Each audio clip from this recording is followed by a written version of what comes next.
నమస్తే welcome to YoYo TV. Kukatpally కల్తీ కల్లు అంశం రాష్ట్రంలో చర్చాంశంగా మారుతా ఉంది. సో ఈ కల్తీ కల్లు వల్ల దాదాపు 40 మందికి పైగా దీనికి అనారోగ్య పాలు గురవడం జరిగింది. సో ఇందులో చాలా సీరియస్గా కూడా కొంతమంది ఉన్నారు. అదేవిధంగా ఒక 6 ఇప్పటికే చనిపోయారని ఒక వార్త వినిపిస్తూ ఉంది. సో మరి దీంతో పాటు ఈరోజు వాళ్ళు చాలామంది ఇక్కడ నిమ్స్ హాస్పిటల్లో అయితే అడ్మిట్ అయ్యారు. సో మరి ఈరోజు బీజేపీ పార్టీ తరఫున వాళ్ళని పరామర్శించడానికి అయితే బీజేపీ నాయకులు వచ్చిన పరిస్థితి కనిపిస్తూ ఉంది. సో మరి మనతో పాటు మాట్లాడడానికి బీజేపీ ఎమ్మెల్సీ అంజిరెడ్డి గారు ఉన్నారు. సార్ నమస్తే.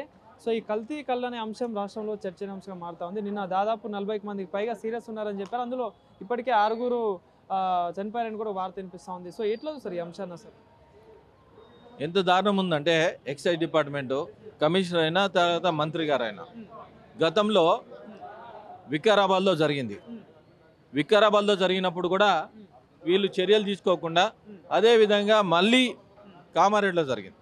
కామారెడ్డిలో జరిగిన తర్వాత ఇప్పుడు ఈరోజు ఇన్సిడెంట్ జరిగింది. మరి ఈ దున్నపోతు మీద వాన మాట్లాడుతుంది కాంగ్రెస్ ప్రభుత్వానికి. ఒకటే డిమాండ్ చేస్తూ ఉన్నాం, ఎక్కడైతే ఎక్సైజ్ సిఐ అయినా ఎక్సైజ్ ఎస్ఐ అయినా ఆ ల్యాండ్ ఓవర్లో ఏదైతే కళ్ళు ఉన్నాయో కమిషనర్ గారికి ఒకటే డిమాండ్ చేస్తూ ఉన్నాం, అక్కడ వాళ్ళు బాధ్యత వహించాలి. మీరు ప్రివెంటివ్ చెక్ చేసిన తర్వాతనే కళ్ళు అమ్మాలని డిమాండ్ చేస్తూ ఉన్నాం. మేము ఒకటే డిమాండ్ చేస్తూ ఉన్నాం, ఎవరైతే చనిపోయిన ఉన్నో వాళ్ళకి ఎక్స్రే చేయాలి. తర్వాత ఎవరైతే దీంట్లో అనారోగ్య పాలయ్యారో వాళ్ళ ఫ్యామిలీని ఆదుకునే బాధ్యత కూడా గవర్నమెంట్ ఉంది. ఎవరైతే ఎక్సైజ్ మినిస్టర్ కూడా డిమాండ్ చేస్తూ ఉన్నాం, రాబోయే రోజుల్లో మీరు బ్రీత్ అనలైజర్ పెట్టి ఏ విధంగా చెక్ చేస్తూ ఉన్నారు?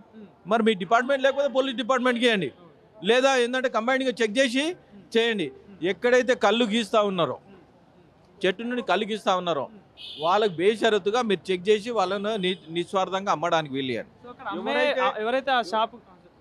ఎవరైతే ఇక్కడ డ్రగ్ ఉందో, గంజాయి ఉందో, మీరు ఏ విధంగా అయితే కేసులు పెడతా ఉన్నారో దీన్ని మరి నార్కటిక్ కింద వస్తుందా రాదా దీన్ని మీరే చెప్పాలని డిమాండ్ చేస్తూ ఉన్నాం. సో ఎక్కడైతే అది అమ్మే కాంపౌండ్ కూడా దానికి సంబంధించిన నాయకుడు ఎవరు రాజకీయాలు ఉన్నట్టు కూడా ఒక వార్త తెలుస్తూ ఉంది కదా సార్. అంటే ఈ రాజకీయ నాయకులే ఇట్లాంటివి చేస్తూ ఉంటే ఇట్లా మరి రాజకీయ అండదండలు కాంగ్రెస్ అండదండలు ఇంత చేస్తూ ఉన్నారు. మరి దీన్ని ఎవరు ముఖ్యమంత్రి గారు చెప్పాలా, కాంగ్రెస్ పార్టీ వాళ్ళు చెప్పాలి? ఎందుకంటే ప్రజల ప్రాణాలతో ఆడుకుంటారు అంటే చెప్తాను. దీన్ని బట్టి ఎందుకంటే మీరు ప్రివెంట్గా చెక్ చేసి మీరు ఇవ్వండి, అప్పటిదాకా ఇవ్వకండి. ఒక పక్క డ్రగ్స్ నియంత్రణ అని చెప్పేసి ప్రభుత్వం ప్రచారం చేస్తూ ఉంది, కానీ ఇట్లాంటి అంశాలు బయటకు వస్తూ ఉన్నాయి, ఇట్లా ప్రజల ప్రాణాల మీదకి వస్తూ ఉంటాయి. ఇట్లా చూస్తారు ఇది. ఇప్పుడు లిక్కర్ ఉంది, లిక్కర్ ఏమవుతుంది, ఏదైతే కంపెనీలో మ్యానుఫ్యాక్చరింగ్ ఉందో బ్యాచ్ స్లిప్ ఉంటుంది, దాని స్టిక్కర్ ఉంటుంది. స్టిక్కర్ ఉన్నాక డిపోకి వస్తుంది. డిపోకి వచ్చిన తర్వాత ఇప్పుడు కల్తీ మద్యమా లేదా డూప్లికేట్ మద్యమా లేదా బ్రాండ్ షాప్లకి అమ్మినప్పుడు తీస్తున్నారు.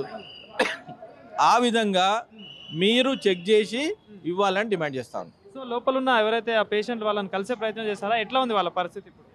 ఇప్పుడు ట్రీట్మెంట్ జరుగుతూ ఉంది. ఈ ట్రీట్మెంట్ జరుగుతూ ఉన్నది. దానికి ఆల్రెడీ మా అధ్యక్షులు గారు ఇప్పుడే వచ్చారు, డైరెక్టర్ గారితో మాట్లాడారు. మంచి ట్రీట్మెంట్ ఇవ్వాలో బీద వాళ్ళకని చెప్పడం జరిగింది. మళ్ళీ ఆ మంచి ట్రీట్మెంట్ ఇస్తూ ఉన్నారు. వాళ్ళకు భారతీయ జనతా పార్టీ అండగా ఉంటుందని తెలియదు. చనిపోయిన కుటుంబాలకి ప్రభుత్వం తరఫున కానీ మీ తరఫున ఏమైనా అందిస్తా ఉన్నారా? ఏమైనా భరోసా? ఇప్పుడే మా అధ్యక్షులు చెప్పారు, ఎవరైతే చనిపోయిన ఉన్నారో వాళ్ళొకరికి 10 లక్షల రూపాయలు ఇవ్వాలని డిమాండ్ చేసిండు. అది ప్రభుత్వం మీద డిమాండ్ చేసారు. వాళ్ళు ఇస్తారా వీళ్ళు ఇస్తారా డిమాండ్ చేసారు. అధ్యక్షులు వాళ్ళు డిమాండ్ చేశారు కదా, అధ్యక్షులు గారే మాట్లాడారు కదా, దాన్నే నడవనది. Thank you.